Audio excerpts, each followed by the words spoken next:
पवित्र मंच पवित्र माटी पवित्र जगह पवित्र पीठ एवं आपण भाया एते सुंदर भगवान सदस्य दर्शक जहाँकि आम समस्ते भजन शुणीचे भजन शुणा को मैंने आसती जो मैंने महाप्रभुकर डकरा नहीं आसती कहीं महाप्रभु पाखर ही भजन आरंभ आम समस्ते अच्छे एत सुंदर यात्रा शिल्पी मैंने अच्छा मानस बड़ भाई अच्छा एत सुंदर उपस्थापक आम समस्ते एकत्रित होती मंच गोटे जगह को चाहिए प्रथम जगन्नाथ नाम नवा प्रोग्राम आरंभ करवा समस्ते टे दुई हाथ लिखिदेवा ऊपर समस्ते मो सहित कहवा जय जगन्नाथ स्वामी की यही हूँ कथा वर्षा हूँ माने वर्षा हूँ शीत ना कहीं फोन में कहूँ निहती मो कथा जोड़े शुणा जब आपण मान भल पाइबा मिसब ताले महाप्रभु जगन्नाथ पाखे पहुँचब बड़दान आगे टे प्रेम से दुई हाथ देखिए समस्ते जोर सोर कर जय जगन्नाथ स्वामी की कथा किए लगे माने एते जन ए गाँव में एति कथा ना टे कह पड़ो ना पवित्र आज से आत्मा जो हम पाखे नहांती उद्देश्य वहाँ भगवान पाखे निहाती से भल रे आगू से मार कोल जन्म ने चाहिए आगे समस्त जय जगन्नाथ स्वामी की बहुत कष्ट आस्ते आस्ते हम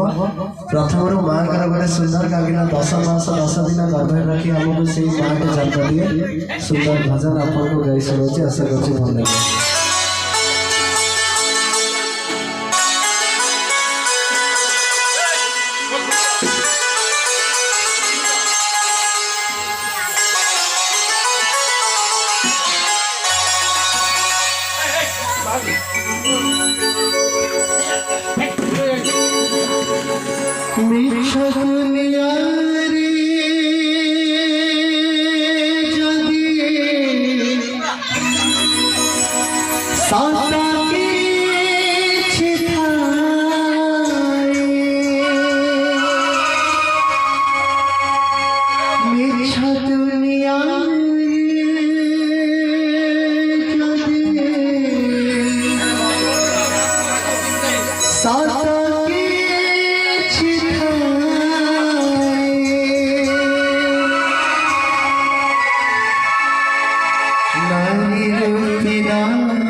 चाहिए निज निज माँ पे गोटे जोरसोर सरकारी आस समस्त निज माँ पे करता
साहुती